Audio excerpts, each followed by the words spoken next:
Saturday night, live on pay-per-view. It is UFC 235 at the T-Mobile Arena. We'll switch some gears right now and get into – I'm looking forward to this one big time. It is Jones against Smith is the co-main event of this 235.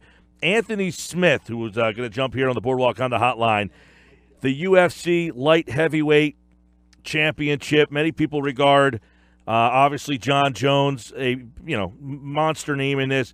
Anthony Smith, many people who live in this area locally probably have seen him fight in the CFFC. He came through those ranks, was the champion over there for a little bit, and now you will see him headline the card against Jon Jones. Tickets are available at Ticketmaster.com. It is this Saturday night, and Anthony Smith joins me now. The UFC light heavyweight title is on the line. Anthony, welcome to the show, man. How are you? I'm great. How are you guys doing? We're doing great, man. And, hey, first off, congratulations on getting this fight. I mean, you've opened some eyes recently. I think that knockout of Evans really put you on the map, and then you were able to kind of pick up a couple of wins after that to put yourself in this position. So good job out of you. Yeah, thanks, man. I was glad to I was glad to get a win over guys like Rashad and Shogun and just legends, man, and guys that have done a bunch of heavy lifting. It was a good introduction to 205, that's for sure. Yeah, and then you put yourself in a position here. I mean, this is a big jump up against Jon Jones. Some people regard him as the best right now, and maybe the best, one of the best who's ever done this here. What do you look, in this fight here? You're obviously the guy that people are saying, all right, who's Smith? Why is he in this fight? What are you looking to accomplish when you go into a fight like this?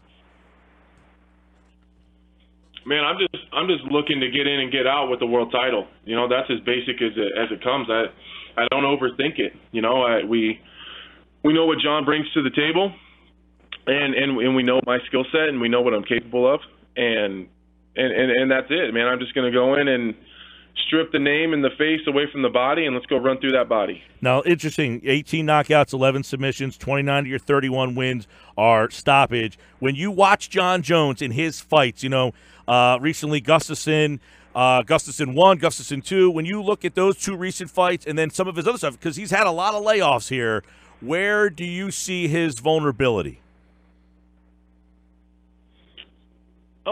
If any. Well, without getting too much into the specifics. Yep. Jon hasn't gotten any better or changed in 5 years. He's the same guy that, really go. Do you remember the Oben Seipru fight? Yeah. Is Jon any better now in his last fight against Gustafsson than he was against OSP? That's an interesting question. Yeah, I thought the first Gustafsson fight, I think he got off to a slow start in that one.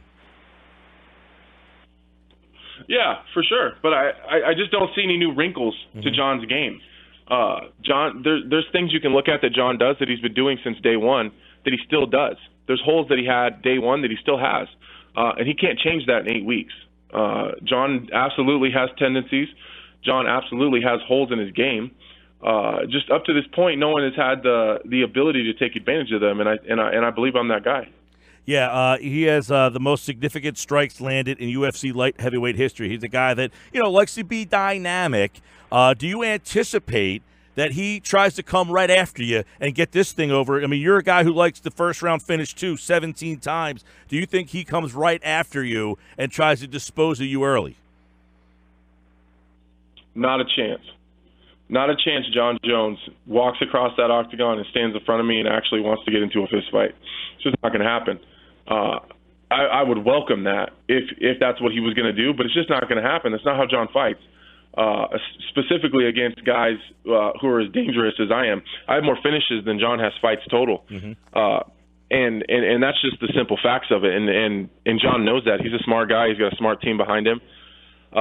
I believe that he's gonna be safe, and he's not gonna put himself in too much danger, and I'm gonna have to force him to fight. This is Saturday night. I'm looking forward to it. Anthony Smith, Jon Jones, UFC 235. Anthony, you're at the main event of UFC 235 against one of the most recognizable UFC fighters. Talk about kind of your path to get here. I mentioned, I call CFFC fights now. I do the play-by-play with CM Punk on those fights. So you've been a guy who's come through that system. You had a couple of fights there, but just the path to get to where you are today. Man, it's been a rocky one, that's for sure. It's just been years and years of just grinding it and trying to put it together and find the missing piece. That's really what it was about. I just always felt like I was missing something, and I couldn't quite put it together, and I couldn't quite figure out what I was missing. And over the last 3 or 4 years, I've got it figured out. I had a little bit of a hiccup with the Thiago Santos fight, but I think that we stirred up all those holes and dealt with the issue that caused that in that fight, and we're here, but I spent a lot of time on the regional scene. I've spent a lot of time fighting UFC caliber guys on the regional scene for no money in terrible locations. That's just what I've been doing. Mm-hmm. But I stuck to I stayed true to the course and believed in myself, and we're here. What do you think the missing piece was, and when did it click? When did you say, I got this? Well, part of it clicked when I met Mark Montoya, and when I joined Factory X in Inglewood, Colorado, that was a big missing piece. Now that's not saying I didn't have good coaches before that. I still have the same jiu-jitsu coach that I've had my entire career. I still got the same boxing coach that I've had for the last 8 years. I think I just needed Mark, and that was part of the missing piece. Just his mentality, his approach to fighting. And really his mentorship. I'm a guy that grew up without a father and lost his grandpa young, and I never, I kind of was a lost ship floating around in the world for a long time. And Mark is more than just a head coach and a trainer. He's my mentor. He's the first guy that I go to when I have a problem, whether it's personal or professional. And just having someone like him kind of guiding you through life, someone who's done it all, been there, done that, done it wrong, done it right. Just give you the advice, and really it comes down to trust, and I trust him with everything. And then once we moved to 205, I think that was the final missing piece. Mark was putting so much time into me, into my programming and my training, and we were getting so ready for these fights. And then I go and cut to 185 pounds and show up to the fight a shell of who I really am.